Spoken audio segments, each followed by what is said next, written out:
출애굽기 7장 1절로 13절까지 기록되어져 있는 하나님의 말씀을 한 절씩 교독하도록 하겠습니다. 제가 먼저 1절부터 교독합니다. 여호와께서 모세에게 이르시되 볼지어다 내가 너를 바로에게 신같이 되게 하였은즉 내 형 아론은 내 대언자가 되리니 내가 내게 명령한 바를 너는 내 형 아론에게 말하고 그는 바로에게 말하여 그에게 이스라엘 자손을 그 땅에서 내보내게 할지니라. 내가 바로의 마음을 완악하게 하고 내 표징과 내 이적을 애굽 땅에서 많이 행할 것이나 바로가 너희의 말을 듣지 아니할 터인즉 내가 내 손을 애굽에 뻗쳐 여러 큰 심판을 내리고 내 군대 내 백성 이스라엘 자손을 그 땅에서 인도하여 낼지라. 내가 내 손을 애굽 위에 펴서 이스라엘 자손을 그 땅에서 인도하여 낼 때야 애굽 사람이 나를 여호와인 줄 알리라 하시매 모세와 아론이 여호와께서 자기들에게 명령하신 대로 행하였더라. 그들이 바로에게 말할 때에 모세는 80세였고 아론은 83세였더라. 여호와께서 모세와 아론에게 말씀하여 이르시되 바로가 너희에게 이르기를 너희는 이적을 보이라 하거든 너는 아론에게 말하기를 너희의 지팡이를 들어서 바로 앞에 던지라 하라. 그것이 뱀이 되리라. 모세와 아론이 바로에게 가서 여호와께서 명령하신 대로 행하여 아론이 바로와 그의 신하 앞에 지팡이를 던지니 뱀이 된지라. 바로도 현인들과 마술사들을 부르매 그 애굽의 요술사들도 그들의 요술로 그와 같이 행하되 각 사람이 지팡이를 던짐에 뱀이 되었으나 아론의 지팡이가 그들의 지팡이를 삼키니라. 우리 13절 같이 합독합니다. 그러나 바로의 마음이 완악하여 그들의 말을 듣지 아니하니 여호와의 말씀과 같더라. 아멘.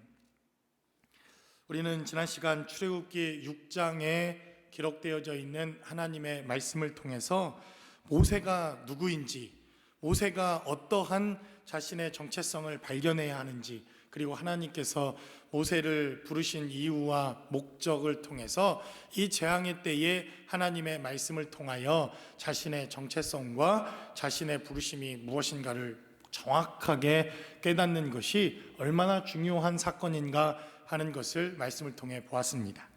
그리고 특별히 하나님께서 모세뿐만 아니라 모세의 생각 속에서 이제 하나님의 백성들, 모세가 낙심하고 낭만케 되어졌던 이스라엘 백성들을 향해서 하나님께서 그들은 내 군대다 이렇게 말씀하시는 것을 통하여 하나님의 계획과 하나님의 뜻을 우리가 이루고 성공하기 위해서, 하나님이 이기고 승리하기 위해서 모세의 생각과 모세의 언어와 모세의 삶의 자리를 바꾸셔야만 이 재앙에서 이길 수 있다고 하는 사실을 말씀을 통해 우리가 나누었습니다. 그래서 오늘 본문에 기록된 말씀은 사실 6장에 기록된 말씀과 별개의 말씀이 아니라 계속해서 6장과 7절에 기록된 말씀은 하나의 말씀, 그리고 계속 이어지는 말씀이라고 하는 것을 여러분들이 염두에 두고 오늘 기록된 말씀을 살펴야 할 필요가 있습니다. 그래서 7장 4절에도 기록된 말씀을 살펴보면 하나님께서 모세에게 마지막 말씀하셨던 것처럼 저들은 내 군대다, 저들은 내가 군대로 삼았다, 저들은 내 백성이다, 하나님이 이렇게 말씀하신 것처럼 7장 4절에도 내가 내 손을 애굽에 뻗어 여러 큰 심판을 내리고 내 군대, 내 백성 이스라엘 자손을 그 땅에서 인도하여 낼 것이다, 하나님께서 이렇게 말씀하시는 것을 봅니다.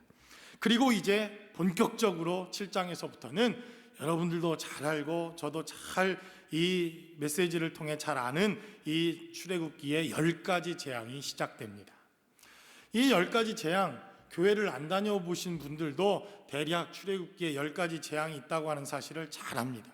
제가 주일학교 다닐 때 단골 손님으로 크리스마스 때나 부활절날 그 연극을 하거나 스킷을 할 때 아주 그냥 본격적으로 늘 했던 이 대목이 하나가 또 10가지 재앙 중에 하나입니다. 그래서 우리에게 잘 알려진 이 10가지 재앙의 사건, 하나님께서 이 땅에 나타나셔서 구원하시기 위한 이러한 사건으로 하나님이 재앙을 허락하시는데, 바로 이 재앙은 하나님께서 이스라엘 백성들을 구원하시고 애굽 사람들에게 하나님의 하나님 되심을 나타내는 대단히 중요한 표적과 기적과 이적이라고 하는 사실을 성경은 우리에게 말씀하고 있다는 것입니다. 그래서 여러분들이 이 재앙을 이해하는 데는 우리가 한 가지 대단히 중요한 메시지들이 기록됩니다. 앞으로 이 출애굽기뿐만 아니라 성경에는 하나님의 심판과 하나님의 재앙과 하나님의 저주와 하나님께서 때때로 이스라엘 백성들에게 벌하시는 이러한 많은 재앙의 사건들이 성경에 자주 등장을 합니다. 그런데 바로 이 10가지 재앙이 그 재앙들을 이해하고 하나님께서는 왜 때때로 우리에게 이러한 원치 않는 재앙들을 허락하시는가 하는 데에 대단히 중요한 메시지들이 이 10가지 재앙을 이해하는 것으로부터 우리에게 하나님의 영적인 원리들을 발견할 수 있다는 것입니다. 그래서 여러분들이 잘 알고 있는 내용이지만 오늘 대단히 중요한 10가지 재앙 중에 첫 번째 재앙의 메시지가 오늘 본문 가운데 시작됩니다. 제가 여러분들에게 늘 입버릇처럼 오늘 중요한 메시지입니다 이렇게 얘기를 또 하는데 오늘 또 어쩔 수 없이 또 이 메시지를 해야 합니다. 오늘 이 본문은 재앙을 이해하는 데 있어서 정말 너무나도 중요한 메시지입니다. 이 메시지를 이해해야만 여러분들이 요한계시록이라고 하는 그 재앙, 그리고 그 재앙을 왜 허락하시는지, 요한계시록에는 왜 재앙의 메시지가 기록되어 있는지, 마지막 때에 일어날 재앙들을 우리가 어떻게 해석하고 어떻게 적용하고 어떻게 영적 원리들을 배울 수 있는 것인지 바로 이 기초가 되어지고 이 문과 열쇠가 되어지는 메시지가 바로 이 10가지 재앙이라고 하는 사실을 우리는 기억해야 한다는 것입니다.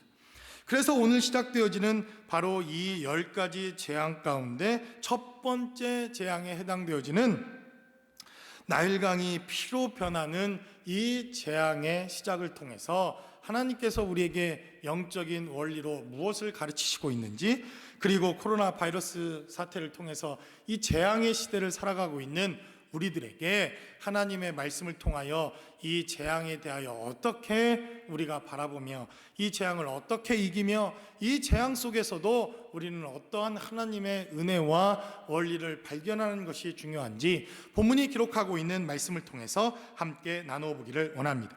첫 번째로 본문은 우리에게 증가하기를 하나님께서 우리에게 재앙을 주시는 이유는 진짜와 가짜를 구별하기 위한 하나님의 은혜라고 하는 사실을 본문은 우리에게 말씀하고 있다는 것입니다.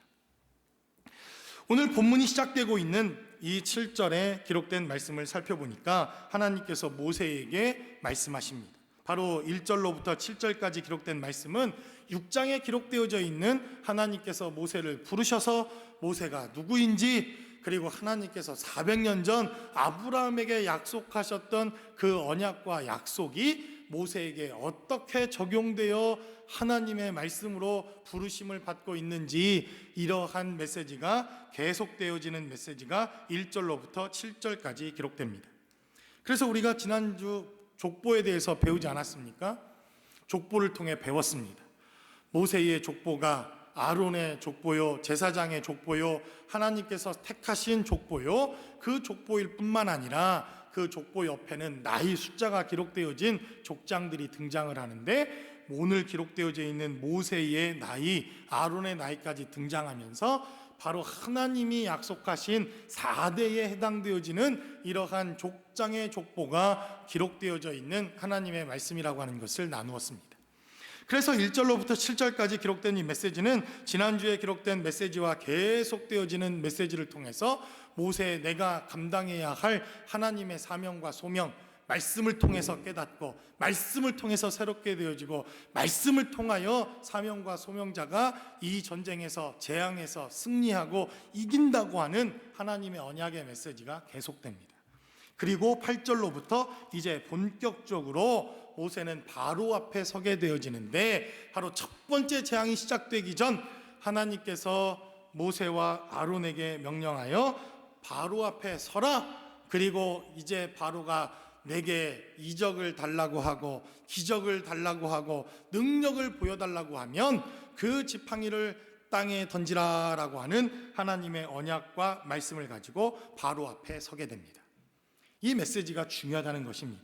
그래서 바로 모세는 바로 앞에 서게 되는데, 10절은 기록하기를 모세와 아론이 바로에게 가서 여호와께서 명하신 대로 행하여 아론이 바로와 그의 신하 앞에 지팡이를 던지니 뱀이 되었다. 성경은 이렇게 말씀합니다. 여러분, 하필 왜 뱀이었는지 많은 것들이 있겠지만 많은 성경학자들이 공통적으로 이야기하는 것은 바로 그것입니다. 애굽에서 가장 흔하게 볼 수 있는 애굽의 신, 애굽에서 흔하디 흔한 바로 이러한 신들 중에 하나가 바로 뱀이었다. 이렇게 많은 성경학자들이 이야기를 합니다. 아마도 그래서 하나님께서는 그들이 섬기고 있었던 뱀으로 이 지팡이가 변한 것이 아닐까 우리가 상상해 볼 수 있습니다. 그런데 여기까지는 얼마나 우리도 깜짝 놀라겠습니까? 여러분, 옛날에 아시죠? 어떤 한국에 있는 모 교회에서 분쟁이 나가지고 그 교회에다 뱀을 갖다 푼 적이 있습니다. 강대상에서 뱀이 나오니 얼마나 놀랐겠습니까? 예? 제가 어떤 교회라고 얘기하지 않아도 아마 아시는 분들은 알 겁니다. 이게 말이나 되는 일입니까? 그러니 우리도 깜짝 놀랄 만한 일입니다. 지팡이를 탁 던졌더니 갑자기 뱀이 되니 얼마나 놀랬겠습니까? 놀래하는 것이 당연함에도 불구하고 바로와 애굽의 술사들은 놀래기는커녕 그들이 가지고 있었던 힘과 권세와 실력과 능력을 가지고 자신들도 지팡이를 던져 그 지팡이가 뱀이 되게 하는 이적과 기적을 베풀더라. 성경은 이렇게 말씀합니다. 그래서 오늘 본문에 기록되어져 있는 11절을 살펴보니까 바로도 현인들과 마술사들을 부르매 그 애굽 요술사들도 그들의 요술로 그와 같이 행하되 라고 성경은 기록합니다. 그러니까 세상도 능력이 있다는 것입니다. 세상도 힘이 있고 세상도 권세가 있고 세상도 실력이 있고 세상도 이 죽어 비틀어진 지팡이를 던지니 뱀으로 변하게 할 만한 능력과 권세가 있다고 하는 것을 성경은 인정합니다. 그래서 성경은 기록하기를 세상 신도 광명의 천사로 변장해서 나타나서 우리를 미혹한다 이렇게 말합니다. 마귀도 사망 권세를 가지고 있다고 하는 것을 성경은 부인하지 않습니다. 그래서 오늘 본문에 기록된 메시지만으로는 누가 진짜 실력자인지 누가 참 하나님인지 누가 참 신인지 사실 구분이 되지 않습니다. 그래서 출애굽기 7장 1절에 기록된 메시지를 우리가 주의 깊게 읽어야 할 필요가 있습니다. 출애굽기 7장 1절은 기록하기를 여호와께서 모세에게 이르시되 볼지어다 내가 너를 바로에게 신같이 되게 하였은즉이라고 성경은 말합니다. 우리가 성경을 읽다 보면 하나님의 말씀이 약간 우리가 좀 오락가락할 때가 있습니다. 아니, 내 앞에 신을 두지 말라고 하고 내 앞에 우상을 두지 말라고 하시는 그 하나님이, 내 앞에 거룩하게 안식일을 지키라고 하시는 하나님이 모세를 향하여 너는 이제 신과 같은 존재로 내가 너를 삼았다 이렇게 말씀하시는 것으로 오늘 7장 1절은 시작합니다. 그러니까 오늘 출애굽기에 기록되어져 있는 이 메시지는 신들의 전쟁이 시작된 겁니다. 가짜 신과 진짜 참 신이 누구인지. 그래서 우리가 오늘 본문에 기록된 메시지를 잘 살펴보면 이 세상을 지배하고 있는 가짜 신들의 역사가 분명히 있다고 하는 것을 우리는 이해해야 합니다. 사도 바울이 바나바와 함께 하나님의 복음을 2차 전도행에서 고린도 지역 아덴이라고 하는 지역에서 하나님의 복음을 전합니다. 그리고 사도 바울이 분개했던 이유가 무엇입니까? 보이지 않는 신, 알지 못하는 신을 향해서 세상 사람들이 그 신에게 경배하고 그 신을 찬양하고 노래하는데 갑자기 사도 바울과 바나바를 향해서 저들은 신들이다 이렇게 말합니다. 그러니까 여러분들도 우리가 가지고 있는 능력과 우리가 가지고 있는 능력을 향해 만들어 놓은 어떤 업적을 통해서 우리도 세상의 신이 될 수 있다는 겁니다. 성경은 그것을 우상이라고 말합니다. 그런데 오늘 본문에 기록된 메시지를 살펴보니까 바로에게 가는 모세 너도 저들이 보기에는 신일 것이다 이렇게 말합니다. 그리고 오늘 본문에 기록된 대로 모세와 아론이 지팡이를 던지자 그 지팡이가 뱀이 되는 놀라운 역사가 있었는데 세상의 바로도 세상의 애굽의 신들도 애굽의 현일들과 마술사들도 그만한 능력이 있었다라고 말합니다. 그러니 바로 이 재앙이 시작되기 전 오늘 본문은 기록하기를 이 재앙을 통해서 누구도 그 누구가 참신인지 그 누가 진짜 신인지, 그 누가 진짜 하나님인지 구별할 수 없는 이 세대와 이 세상을 향해서 이 재앙은 참신이 누구인지, 진짜와 가짜를 나누는 기준의 시작점이라고 하는 사실을 본문은 우리에게 말씀하고 있다는 것입니다. 그래서 12절과 13절은 기록하기를 각 사람이 지팡이를 던짐에 뱀이 되었으나 아론의 지팡이가 그들의 지팡이를 삼키니라 라고 성경은 말씀합니다. 그냥 각자 뱀으로 변화되었다고 한다면 우리에게 소망이 없습니다.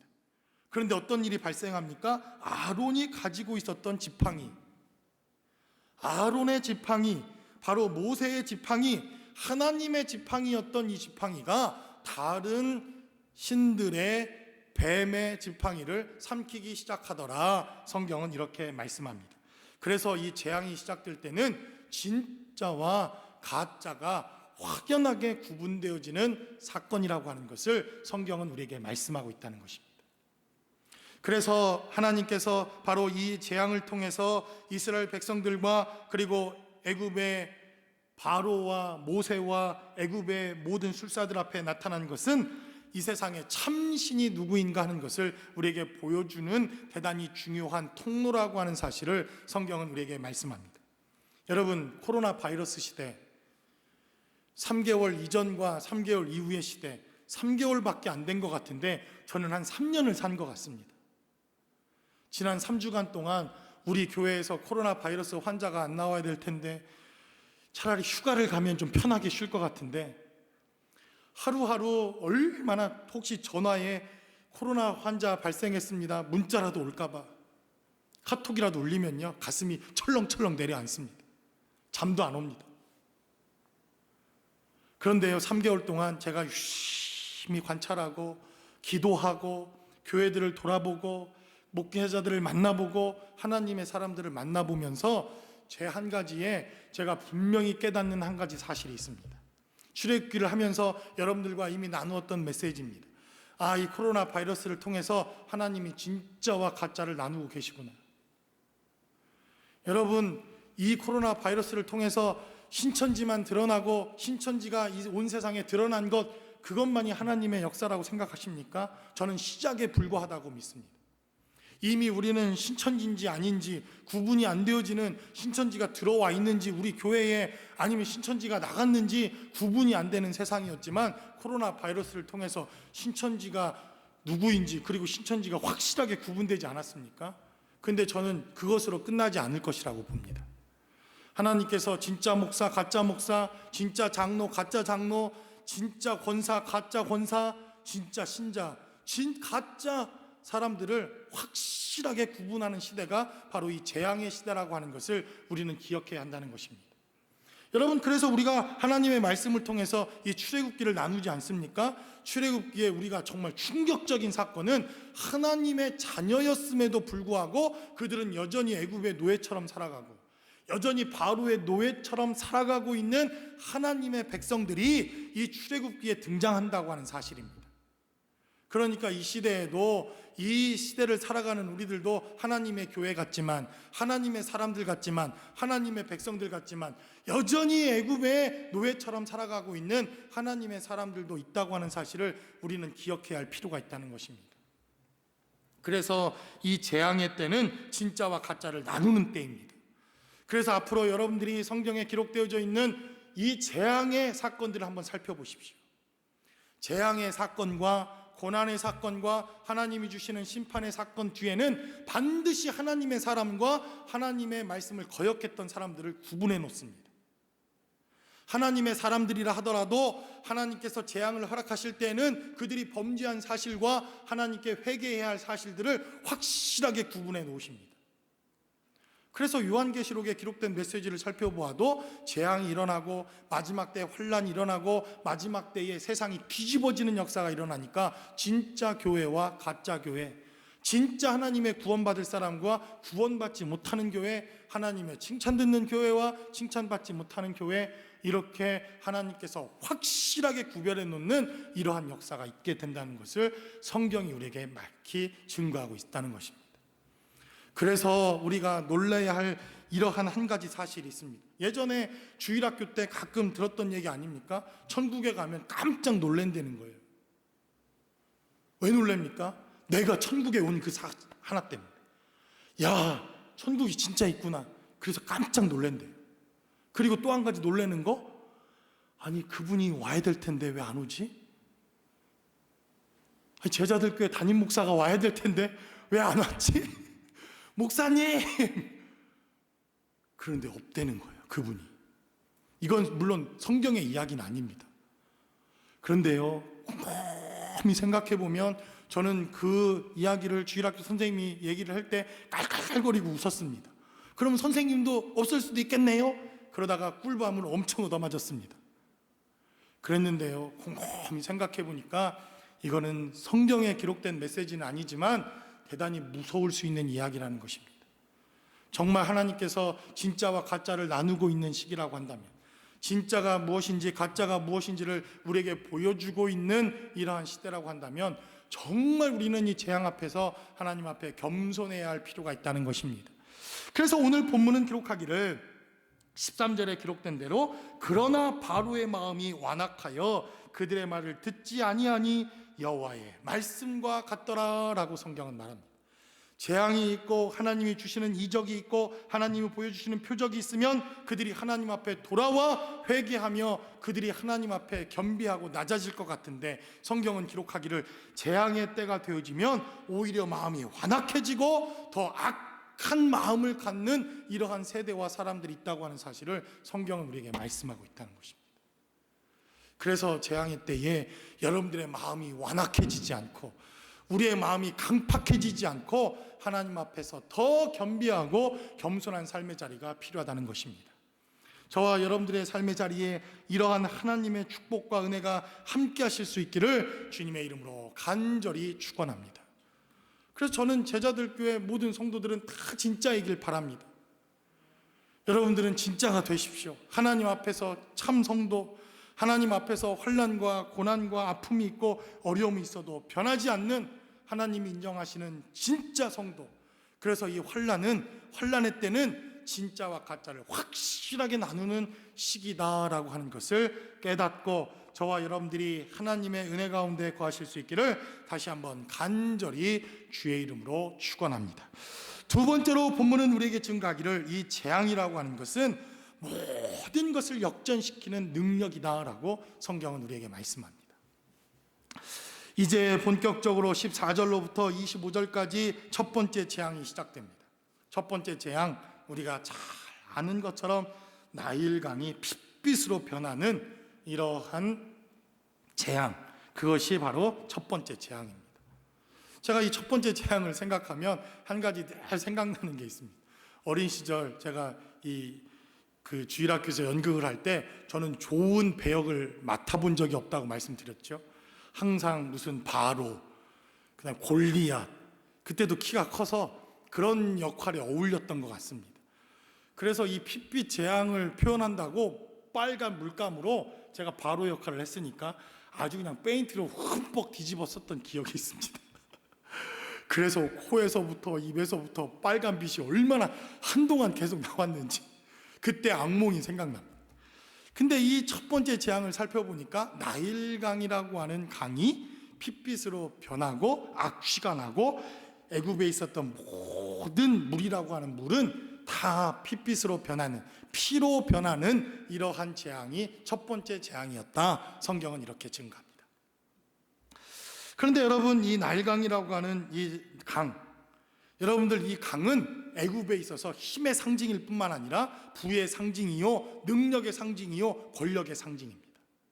80년 전 모세라고 하는 이 사람도 이 애굽 강가 앞에서는 그는 노예의 자식이요, 죽음 앞에 내어던질 수밖에 없는 노예요, 그리고 바로의 권력과 힘 앞에서 이 나일강이라고 하는 강은 모든 이스라엘의 백성들은, 하나님의 사람들은 자식을, 장자를 죽여야 하는, 장자를 이 나일강에 던져야 하는 바로 죽음의 강이 나일강이었다고 하는 것을 기억해야 합니다. 그래서 지금 다시 바로 앞에 서게 된 모세와 아론, 그들에게 있어서 기억도 되지 않는 사건이지만 그들도 어린 시절 바로 이 나일강 앞에서 던져지는 그러한 역사가 있었던 강, 이것이 바로 나일강입니다. 그러므로 결국 이스라엘에게 있어서 나일강이라고 하는 것은 죽음의 강이요, 생명을 잃을 수밖에 없는 강이요, 노예들이 겪어야 하는 처절한 죽음의 강이요, 생명의 역사를 찾아볼 수 없는 강이 이스라엘 백성들에게 있어서 나일강이라고 하는 강입니다. 그와 반면 애굽 사람들에게 있어서 이 나일강은 어떤 강입니까? 권력의 강입니다. 자신들이 지배자들의 힘을 갖고 있는 강이 이 나일강입니다. 자신들이 저들을 구원해 줄 수도 있고 자신들이 죽음에서 저들을 건져낼 수도 있는 힘과 권력을 갖고 있는 상징적인 강이 바로 이 나일강입니다. 그래서 누가 건짐을 받았습니까? 모세라고 하는 사람이 건짐을 받았고 여전히 그는 모세라고 하는 애굽의 이름을 사용하고 있고 나일강에서 건짐을 받았다라고 하는 이름을 갖고 있습니다. 그러니까 이 나일강 앞에 섰던 모세, 얼마나 감격스러웠겠습니까? 죽음의 강, 자기가 죽을 수밖에 없었던 강, 모든 민족의 아픔과 그리고 살아있는 자신의 동독질 가운데 여전히 나일강의 아픔을 기억하고 있는 이스라엘 백성들 앞에 이 서 있는 나일강에 하나님께서 기적과 이적을 베푸시니 그곳이 죽음의 강으로 변화되어지는 역사가 있었다는 것입니다. 그리고 이제 전세가 바뀌죠. 하나님의 사람들이 이곳에 죽음의 강으로 이곳을 바꾸고 이제 애굽의 힘과 권세와 권력의 강이었던 이 강은 애굽 사람들에게는 죽음의 강이요, 그리고 저주의 강이요, 악취가 나고 냄새가 나는 강으로 변화되었다고 하는 것을 성경은 우리에게 말씀합니다. 그래서 여러분, 이 재앙이라고 하는 것은 모든 것을 완전히 뒤집어 엎는 이러한 사건이 바로 재앙입니다. 그래서 틀림없이 이 코로나 사태는 전 세계를 완전히 업앤다운 할 겁니다. 완전히 뒤집어 엎는 사건이 일어날 것입니다. 교회도 그럴 것이요, 학교 시스템도 그럴 것이요, 경제적인 시스템은 말할 것도 없고 우리가 누리고 살아왔던 삶의 모든 시스템이 완전히 뒤바뀌어 없어지는, 그리고 완전히 새로운 시대가 도래하는 이러한 시대가 열릴 것입니다. 여러분 준비하십시오. 어떻게 준비해야 됩니까? 하나님의 말씀을 통해서 이들이 뒤집어지는 세상에 어떻게 적응하고 어떻게 살아왔고 모세와 이스라엘 백성들이 완전히 뒤집어지는 이 세상에 하나님의 말씀을 통하여 새로운 세상에 어떻게 적응해 삶을 살아갔는지, 그것을 통해서 우리는 새로운 세대와 세상을 준비하는 것이 필요하다는 것입니다. 그래서 세상이 완전히 바뀌지 않았습니까? 24절에 기록된 메시지는 대단히 중요한 메시지 하나를 우리에게 증거합니다. 24절은 기록하기를 애굽 사람들은 나일 강물을 마실 수 없으므로 나일 강가를 두루 퍼서 마실 물을 구하였더라라고 성경은 말합니다. 그런데 이들이 나일 강가의 물을 마실 수가 없어서 강가를 두루 파서 마실 물을 구하였다, 성경은 이렇게 말합니다. 그러니까 지금 이들은 무엇을 하기 시작합니까? 우물을 파기 시작한 것입니다. 도저히 물을 구할 수 없어서, 어디를 가도 맑은 물을 구할 수 없어서 하나님의 말씀에 기록된 말씀을 통해서 모든 물들이 핏빛으로 변화했기에 이들은 물을 구할 수 없어 이들은 드디어 우물을 파기 시작했다, 성경은 말합니다.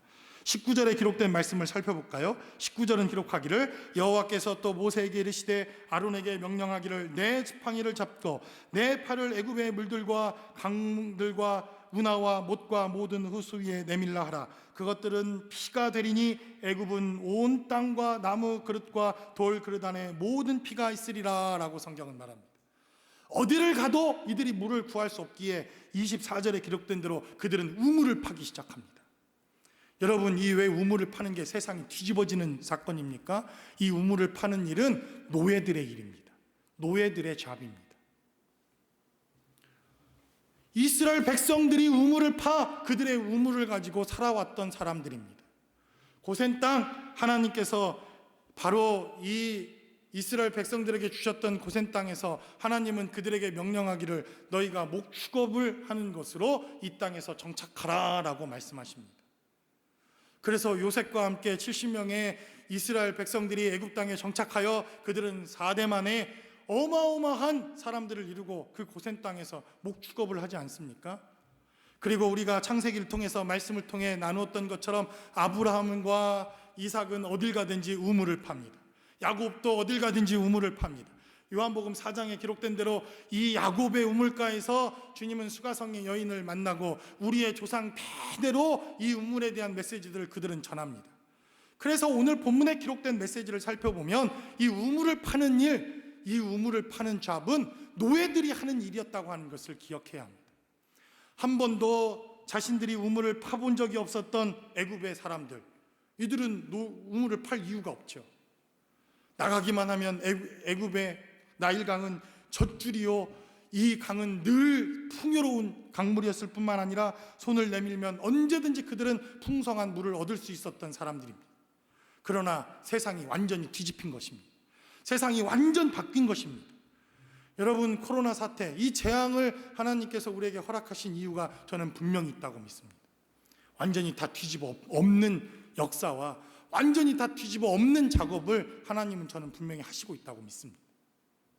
그러기에 교회도, 여러분들의 가정도, 여러분들의 삶의 방식도 하나님께서 앞으로 어떻게 세상을 변화시킬 것인지 우리가 먼저 선견자의 눈으로, 선지자의 눈으로 하나님의 말씀을 통해서 세상을 미리 바라보는 것, 이것이 이 시대와 이 세대에 필요하다는 것입니다. 그래서 바로 그들은 노예들이나 하던 저 노예들, 자신들이 노예로 부리던 그들이 땅을 파고 우물에서 물을 기르던 이 삶의 자리까지 내려갈 수밖에 없는 삶의 완전한 변화가 재앙을 통해서 시작되더라 라고 성경은 우리에게 말씀합니다. 그러므로 새로운 변화의 시대, 하나님께서 우리에게 어떤 변화와 이 변화를 통해서 어떤 일들을 준비하시며 계획하시는지 우리는 아직 정확하게 알 수 없지만, 그러나 저는 이 재앙을 통해서 하나님의 변화는 이미 시작됐다고 믿습니다. 그래서 여러분, 요한계시록에 기록된 메시지를 살펴보십시오. 요한계시록이 던지는 재앙의 메시지도 그 분명한 메시지는 너무나도 뚜렷한 메시지 하나가 있습니다. 세상이 뒤집어지는 메시지입니다. 세상이 완전히 변화되어지는 메시지입니다. 세상이 완전히 뒤집어져서 세상의 신과 바벨론의 신이 지배하던 이 시대에 이제 메시아가 다시 돌아해 메시아의 나라로 변화되어지는 하나님의 언약과 메시지가 요한계시록에 등장합니다. 그러므로 교회도, 여러분들의 신앙생활도, 여러분들의 삶의 자리도 새롭게 변화되어질 영적 삶의 자리를 준비하지 못하면 우리도 어쩌면 이 애굽 사람들처럼 우리의 변화되어진 삶에 적응하지 못하고 생명을 구하지 못하는 삶의 자리까지 갈 수 있다는 것입니다. 이들이 아무리 우물을 파도, 이들이 아무리 그들이 샘을 파도 저는 물을 얻지 못했다고 하는 결론을 맺게 됩니다. 그래서 변화되어질 세상에 바로 하나님이 주시는 이 재앙을 통하여 이 변화될 세상에 준비되어진 자, 하나님께서 원하시는 삶의 모습이라고 믿습니다. 마지막으로 성경은 우리에게 증거하기를, 이 재앙을 통해서 하나님은 본질적인 생명의 문제, 본질적인 죄악의 문제를 다루시고 있다고 하는 사실을 우리는 기억해야 한다는 것입니다. 오늘 본문에 기록된 메시지를 살펴보면 이제 나일 강이 핏물로 변합니다. 핏물로 변하니 그 안에 있었던 모든 생명이 죽게 됩니다. 그 모든 생명이 죽게 되자 이제 그 물에서 악취가 났다라고 성경은 기록합니다. 18절에 기록된 메시지를 살펴보면 18절은 기록하기를, 나일강의 고기가 죽고 그 물에서 악취가 나리니 애굽 사람들이 그 강물 마시기를 싫어하니라 라고 성경은 기록합니다. 21절에 기록된 메시지를 살펴보아도 나일강의 고기가 죽고 그 물에서 악취가 나니 라고 성경은 기록합니다.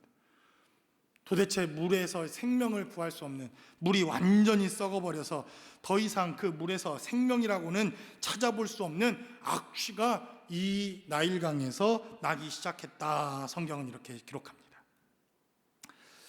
여러분, 이 출애굽기 7장에 기록되어져 있는 이 악취가 나는 첫 번째 재앙을 이해하기 위해서는 우리 출애굽기 5장 21절에 기록된 말씀을 이해해야 합니다.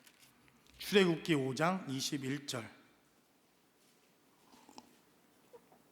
출애굽기 5장 21절은 이렇게 기록합니다. 그들에게 이르되 너희가 우리를 바로의 눈과 그의 신하의 눈에 미운 것이 되게 하고 라고 이스라엘 백성들이 모세와 아론에게 불평불만을 합니다.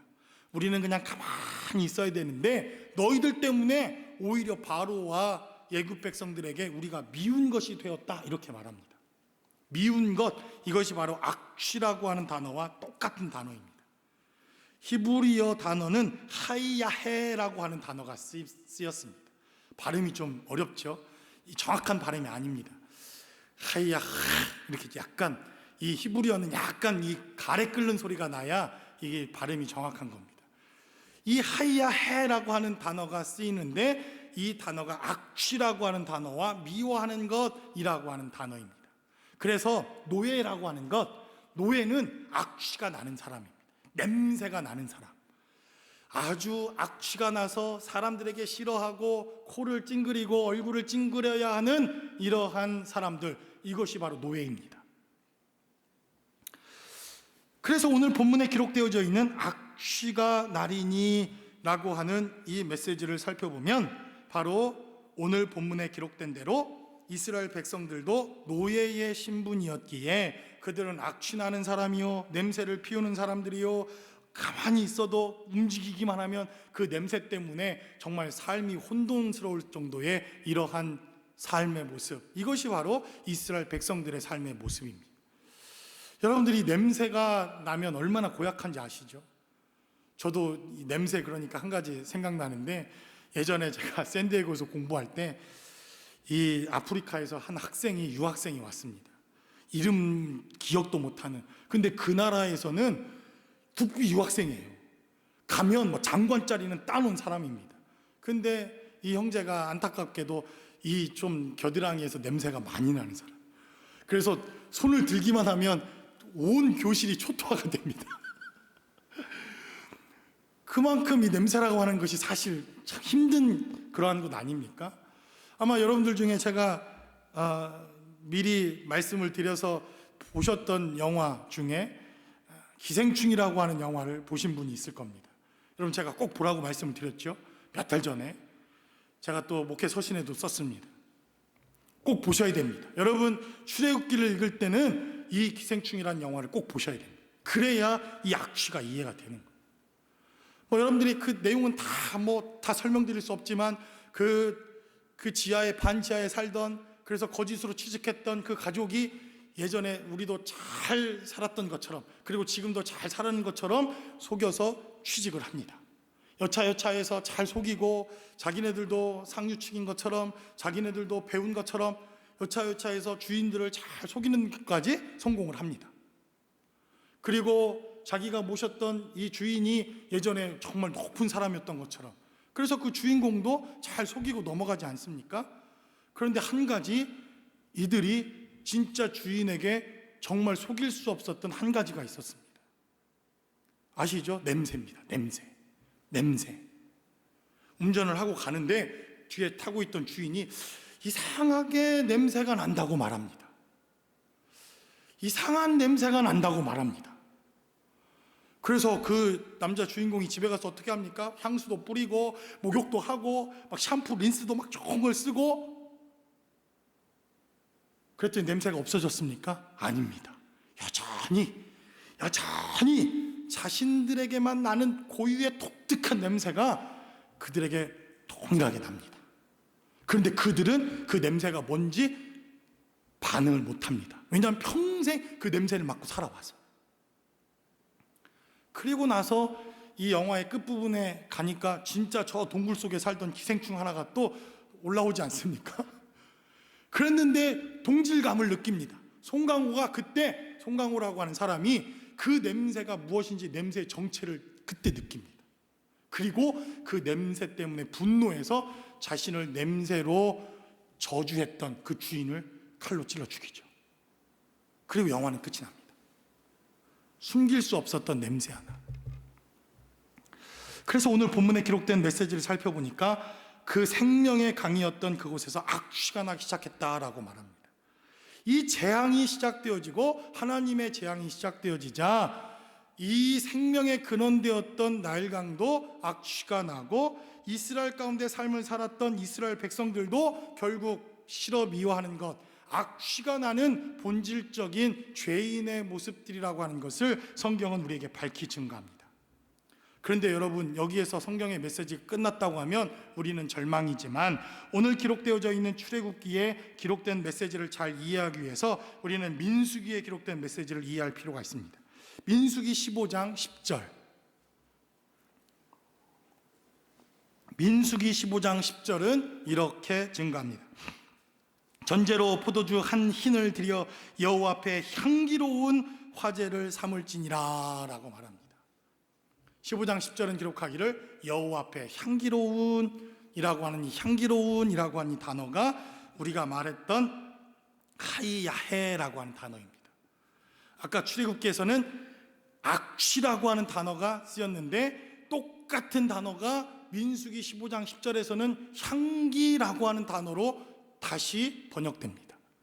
그리고 15장 13절에 기록된 메시지를 살펴보면 누구든지 본토 소생이 여호와께 향기로운 화제를 드릴 때는 이라고 말합니다. 아까 악취라고 하는 단어와 동일한 단어가 쓰이는데 이 민수기 15장 13절에서는 향기라고 번역합니다.